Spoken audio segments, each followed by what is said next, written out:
బాలీవుడ్ వెండి తెరపై దశాబ్దాల కాలంగా ముగ్గురు పేర్లు మాత్రమే మార్మోగుతూ ఉన్నాయి. వారే ఖాన్ త్రయం, షారుఖ్ ఖాన్, అమీర్ ఖాన్, సల్మాన్ ఖాన్. ఈ పేర్లు వింటేనే బాక్సాఫీస్ వద్ద కాసుల వర్షం కురిసేది. 1000 కోట్లు అన్నా, రికార్డులు వేట అన్నా కేవలం వీరికే సాధ్యమని అంతా భావించేవారు. కానీ మారుతున్న కాలంతో పాటు బాలీవుడ్ ముఖ చిత్రం కూడా వేగంగా మారిపోతుంది. ఇప్పుడు ఖాన్ల సామ్రాజ్యానికి సవాల్ విసురుతూ ఇద్దరు యువ కింగ్స్ బాక్సాఫీస్ దగ్గర దండయాత్ర మొదలుపెట్టారు. వారే రణ్వీర్ సింగ్, రణ్బీర్ కపూర్. ఈ ఇద్దరు రన్లు కలిసి ఖాన్ల రికార్డులను ఎలా తుడిచిపెట్టబోతున్నారు? భారతీయ సినిమా బాక్సాఫీస్ లెక్కలను వీరు ఎలా తిరగరాయబోతున్నారు? ఖాన్ల కోటలు బీటలు వారుతున్నాయా? ఒకప్పుడు హిందీ ఇండస్ట్రీ అంటే ఖాన్ల అడ్డా. షారుఖ్ ఖాన్ పఠాన్, జవాన్ సినిమాలతో తన సత్తా చాటితే అమీర్ ఖాన్ దంగల్తో అంతర్జాతీయ స్థాయిలో ఇండియన్ సినిమా జెండా పాతారు.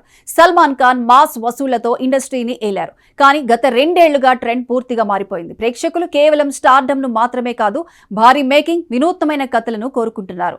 ఈ పల్స్ ను పట్టుకున్న రణ్వీర్ సింగ్, రణ్బీర్ కపూర్ ఇప్పుడు రేసులో అందరికంటే ముందున్నారు. ముందుగా రణ్వీర్ సింగ్ గురించి మాట్లాడుకుంటే ఆయన శక్తి సామర్థ్యాలకు బాక్స్ ఆఫీస్ ఇప్పుడు సలాం కొడుతోంది.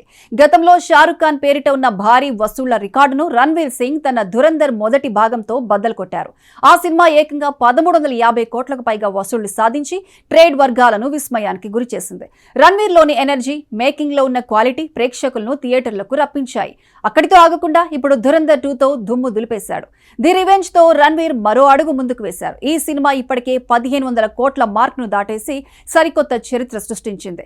ఇప్పటికీ భారతీయ చిత్రాల్లో దంగల్ అగ్రస్థానంలో ఉన్నప్పటికీ రణ్వీర్ చూపిస్తున్న ఈ వేగం చూస్తుంటే ఆ రికార్డు మరుగున పడిపోవటం ఖాయంగా కనిపిస్తోంది. బాహుబలి 2, పుష్ప 2 వంటి భారీ చిత్రాల సరసన రణ్వీర్ సినిమాలు నిలవటం ఆయన స్టామినాకు నిదర్శనం. అయితే రణ్వీర్ సింగ్ సృష్టించిన ఈ భారీ రికార్డులకు గట్టి పోటీ ఇవ్వడానికి రణ్బీర్ కపూర్ సిద్ధమవుతున్నారు. రణ్బీర్ కేవలం ఒక నటుడు మాత్రమే కాదు, భారతీయ సినిమాల కలల ప్రాజెక్ట్ అయిన రామాయణ్ కు ఇప్పుడు ఆయనే మూల స్తంభం. నితీష్ తివారీ దర్శకత్వంలో దాదాపు 4000 కోట్ల భారీ బడ్జెట్ తో తెరకెక్కుతున్న ఈ చిత్రంపై ప్రపంచవ్యాప్తంగా భారీ అంచనాలున్నాయి. రామాయణ మూవీలో రణ్బీర్ కపూర్ రాముడిగా నటిస్తుండగా, సీతగా మన తెలుగు ప్రేక్షకుల అభిమాన నటి సాయి పల్లవి, రావణుడిగా కన్నడ స్టార్ యష్ కనిపించనున్నారు. ఈ ముగ్గురి కలయిక సినిమాపై అంచనాలను ఆకాశానికి చేర్చింది. ఈ సినిమా ఫస్ట్ పార్ట్ ఈ ఏడాది నవంబర్ 8న ప్రేక్షకుల ముందుకు రానుంది. రెండో భాగాన్ని వచ్చే ఏడాది దీపావళి కానుకగా విడుదల చేయబోతున్నారు. ఒకవేళ ఈ సినిమా క్లిక్ అయితే ఇండియన్ సినిమా బాక్సాఫీస్ వద్ద పాత లెక్కలన్నీ తారుమారు కావటం పక్కా. ఇది కేవలం 100 కోట్లు కాదు, 1000 కోట్ల వసూళ్లను లక్ష్యంగా పెట్టుకుంది. గతంలో సల్మాన్ ఖాన్ వంటి స్టార్ హీరోలు కూడా 1000 కోట్ల క్లబ్ లో చేరడానికి చాలా కష్టపడ్డారు. అమీర్ ఖాన్ దంగల్తో ఆ రికార్డును పదిలంగా ఉంచుకున్నారు. కానీ ఇప్పుడు కాలం మారింది. ఓటీటీలు, సోషల్ మీడియా ప్రభావంతో సినిమా మార్కెట్ గ్లోబల్ స్థాయికి చేరింది. కథాబలం, భారీ విజువల్ ఎఫెక్ట్స్ తో వస్తున్న ఈ తరం హీరోలు అంతర్జాతీయ స్థాయిలో మార్కెట్ ను విస్తరించుకుంటున్నారు. ఖాన్ల అడ్డాగా పేరున్న బాలీవుడ్ లో ఇప్పుడు ఈ ఇద్దరు రన్ల మధ్య గట్టి పోటీ నెలకొంది.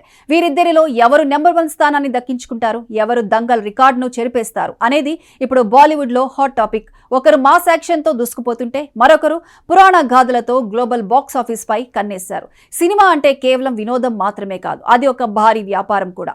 నేటి యువ హీరోలు కేవలం నటనపైనే కాదు, సినిమా మార్కెటింగ్, మేకింగ్ పై కూడా పూర్తి అవగాహనతో ఉన్నారు. ఖాన్లు ఇప్పటికే స్టార్లు కావచ్చు, కానీ వారి వారసులుగా రణ్బీర్ బాధ్యతలు తీసుకోవడానికి సిద్ధంగా ఉన్నారని బాక్స్ ఆఫీస్ లెక్కలు చెబుతున్నాయి. రాబోయే రోజుల్లో రణ్వీర్ సింగ్ ధురంధర్ తో తన ప్రపంచనాన్ని కొనసాగిస్తాడా, లేక రామాయణ్తో రణ్బీర్ కపూర్ ఇండియన్ సినిమా చరిత్రలోనే బిగ్గెస్ట్ హిట్ అందుకుంటాడా అన్నది వేచి చూడాలి. ఏది ఏమైనా భారతీయ సినిమా ఒక గొప్ప మార్పు దిశగా పయనిస్తోంది. పాత రికార్డులు చెరిగిపోవటం, కొత్త రికార్డులు పుట్టడం సహజమే అయినా ఈ తరం హీరోలు చూపిస్తున్న తెగింపు మాత్రం అమోఘం.